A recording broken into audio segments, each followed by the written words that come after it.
is the Celebrity Afterlife Report podcast.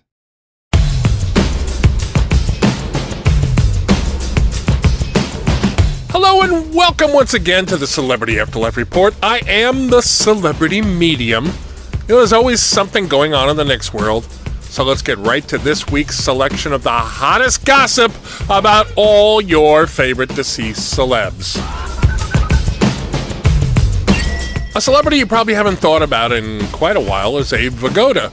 Back in the day, he had a part in The Godfather, and he played Detective Fish on the Barney Miller sitcom. Given how long ago those were, you'd be forgiven for assuming that Mr. Vigoda must be a resident of the afterlife at this point. You'd be wrong, however, since as of this writing, he is alive and well. Now, as I told you months ago on the report, a man who happens to be a look-alike for Vigoda was going around the next world passing himself off as the actor. Now, since then, we haven't heard anything about the imposter. Until now. The mystery man resurfaced recently, and you have to give him credit for gall. It seems, according to one of my Afterlife paparazzi sources, that he acquired a theater and was doing a one-man show titled An Evening with Abe Vigoda.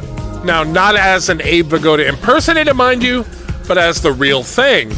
I'm told the show was actually pretty good, and he managed to pull off several performances until he ran out of audiences who are unaware that the real Abe has yet to transition to the afterlife.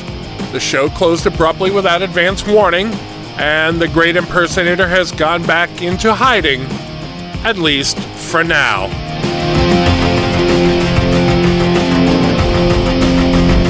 The Jim Morrison saga continues. Okay, for newcomers to the report, I will recap the story so far.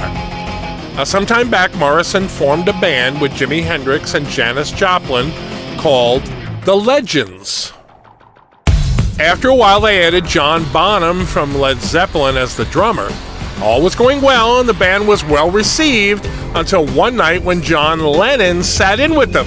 After the show, Morrison threw a hissy fit because he felt that Lennon had deliberately upstaged him. When the other members of the Legends didn't sympathize with him, Morrison quit the band in a huff. Now, not too long after that, he resurfaced with his own band called The Real Legends, which turned out to be him and lookalikes of Hendrix and Joplin. They were booed off stage when the audience realized what they were seeing. Now, last week I reported that Morrison buttonholed Johnny Winter the moment Winter arrived in the next world to convince him to join The Real Legends. Okay, got all that? Okay, now you're caught up. The latest wrinkle in the story is that Winter, like many new arrivals to the afterlife, was somewhat disoriented and didn't really realize what he was signing up for. Now comes word, according to my sources, that once Winter's head cleared and he realized just who was in the band, he told Morrison he wasn't interested in being in a band with, quote, a bunch of wannabes, unquote, and quit on the spot. This story just continues to get stranger and stranger.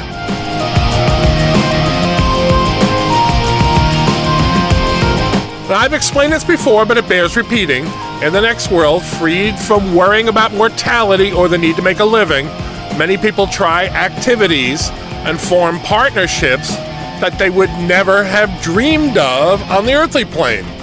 Such is the case with former ruler of France, Napoleon Bonaparte. Now, we've all seen big and tall shops for men, but Napoleon has opened what he hopes will be the first of a chain of small and short shops. Napoleon, of course, was himself famously short-statured. According to my Afterlife sources, wanting to make a big splash in the next world, he has aligned himself with a gentleman named Earl Madman Muntz. Older listeners may remember him as an entrepreneur in California in the 1950s who sold his own line of television sets via ads in which he wore a Napoleon-like hat and adopted the persona of a crazy person. I have no word on how the two met, but I am informed that ads for the small and short shop feature Muntz in his original manic persona. We haven't heard much from the women of the afterlife in this edition of the report. Let's fix that, shall we? If you've seen the movie A League of Their Own, you know about the Women's Professional Baseball League, which flourished in the 1940s when many young men who would have been playing ball were serving in the military. One of my sources tells me that there have been some preliminary talks about reviving the Women's League in the next world. Most of the girls who were portrayed in the film are now residents of the afterlife, and like everyone else there, they look as they did at their adult best. I'm informed that all the former players are being tracked down and approached about joining the resurrected league.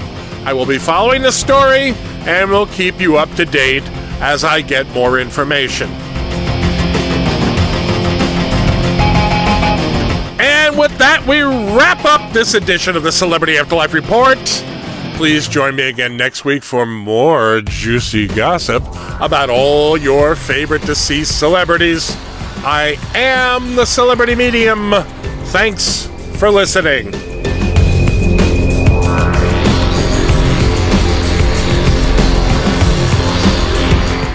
You've been listening to the Celebrity Afterlife Report podcast.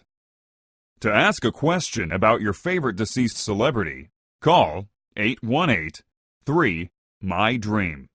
818-3-MY-DREAM.